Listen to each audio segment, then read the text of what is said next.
हमारी आबादी तेज़ी से बढ़ रही है और हमारे पास ज़मीन कम है। आपने देखा है ऑक्सीजन को लेकर कैसा तांडव मचा 2-4 दिन देश के अंदर। लेकिन अगर जनसंख्या इसी रफ्तार में बढ़ती रहेगी तो नए नए अवसर, नए नए रोज़गार बहुत बड़े पैमाने में लोगों को चाहिए और संसाधन सीमित है। सबसे पहले विपक्ष ये करे कि पहले नेताओं को ही इसके ऊपर अमल करना चाहिए। बीजेपी के नेताओं के पास भी 2 से ज़्यादा बच्चे हैं। नमस्कार, आप देख रहे हैं लाइव सिटीज़। मैं हूं आपके साथ सौरभ राज्य। जनसंख्या नियंत्रण को लेकर के कानून बनाने की बात हो रही है। क्या बिहार में भी अब जनसंख्या को कंट्रोल करने के लिए कानून की ज़रूरत है? मेरे साथ बिहार सरकार में मंत्री और बीजेपी के वरिष्ठ नेता जीवेश मिश्रा हैं। इनसे जानेंगे कि क्या पॉपुलेशन को कंट्रोल करने के लिए अब समय की मांग है या समय की ज़रूरत है कि कानून बनाना चाहिए। सर, अब चर्चा ज़ोर शोर से हो रही है और बीजेपी का मुख्य एजेंडाओं में से एक रहा है जनसंख्या को नियंत्रित करने के लिए कानून की बात करना। क्या अब समय की मांग है, आप लोग उसके ऊपर काम कर रहे हैं? सर देखिए, जनसंख्या नियंत्रण तो बहुत आवश्यक है जी। देश के अंदर संसाधन सीमित है और सीमित संसाधन का प्रयोग एक बढ़ती हुई आबादी को करना है और कर रही है लगातार। तो कहीं ना कहीं संसाधनों का दोहन ज़्यादा हो रहा है।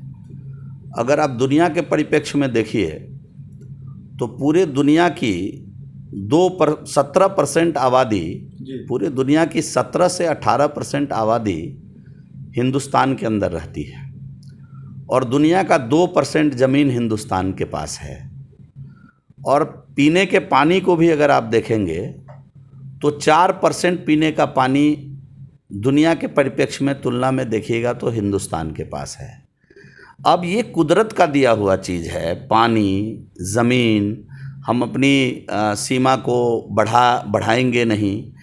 हम पानी पर काम कर रहे हैं ज़रूर। आज बिहार के अंदर माननीय मुख्यमंत्री जी के नेतृत्व में जल जीवन हरियाली योजना चल रही है, जल संचय का काम कर रहा है।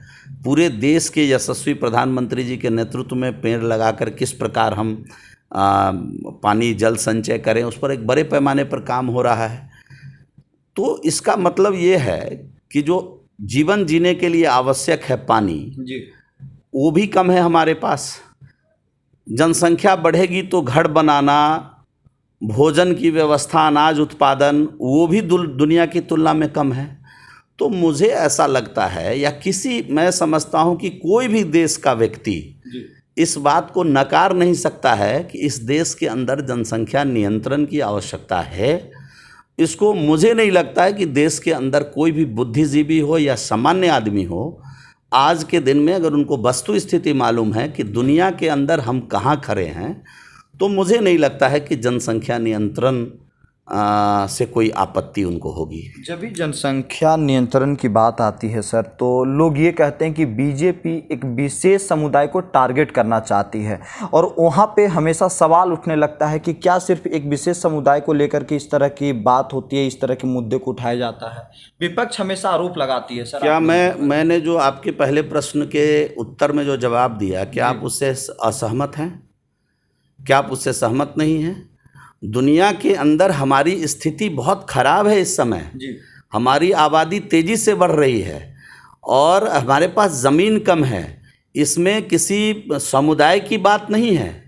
हम रहेंगे, जब हमारा पेट भरेगा तभी हम जिंदा रह पाएंगे। हमको पीने का पानी मिलेगा तभी हम जिंदा रह पाएंगे। हमको शुद्ध हवा मिलेगी तभी हम जिंदा रह पाएंगे। आपने देखा है ऑक्सीजन को लेकर कैसा तांडव मचा 2-4 दिन देश के अंदर।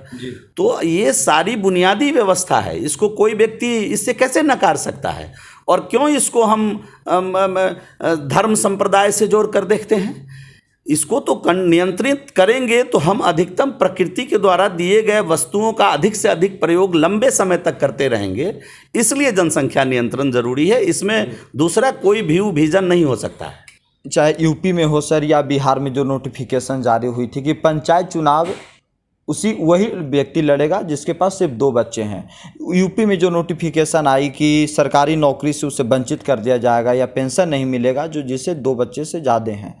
सबसे पहले विपक्ष ये करे कि पहले नेताओं को ही इसके ऊपर अमल करना चाहिए। बीजेपी के नेताओं के पास भी 2 से ज़्यादा बच्चे हैं।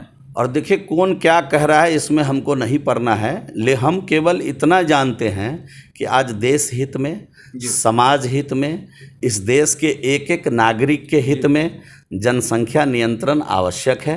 जनसंख्या पर कंट्रोल ज़रूरी है, तभी हम देश के अंदर जो व्यवस्थित संसाधन है उसका मैक्सिमम प्रयोग लंबे समय तक कर पाएंगे।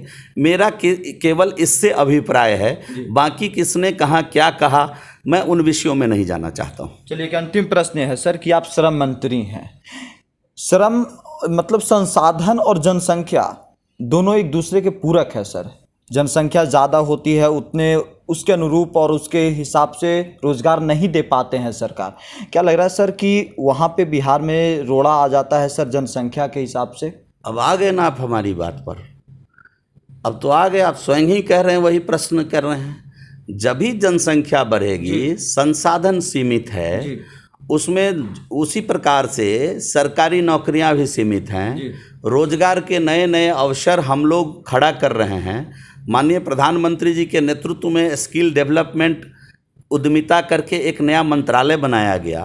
पिछले 7 वर्षों में उस मंत्रालय का बहुत अच्छा काम रहा है, ज़मीनी स्तर पर नए नए उद्यमी उससे निकले हैं और आज बड़े पैमाने पर रोजगार की व्यवस्था हुई है।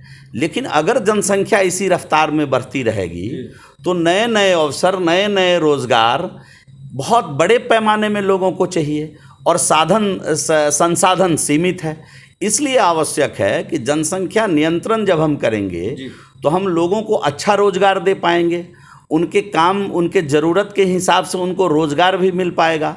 तो हम समझते हैं कि रोजगार के लिए भी जनसंख्या संतुलन आवश्यक है। आपने खुद ही इन विषयों को रख दिया, तो ये तो है चुनौती, आज देश के सामने भी है और सभी राज्यों के सामने है। बिहार के सामने ज़्यादा है, कोई इसको माने और कोई इसको नकारे, ऑफ कोर्स ज़्यादा है। चूँकि आप पूरे भारत की अगर आबादी देखिए तो भारत की तुलना में लगभग 3 गुनी घनी आबादी बिहार के अंदर है। और बिहार की तुलना में भी अगर देखिएगा तो उत्तर बिहार के अंदर 4-6 ज़िले हैं जिसके अंदर और भी घनी आबादी है।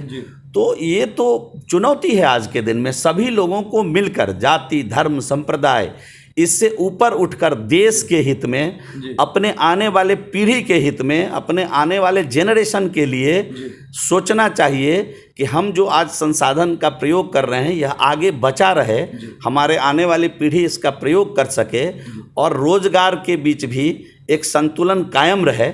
इसके लिए जनसंख्या नियंत्रण आवश्यक है। चलिए शुक्रिया सर, थैंक यू। बहुत बहुत धन्यवाद आपको।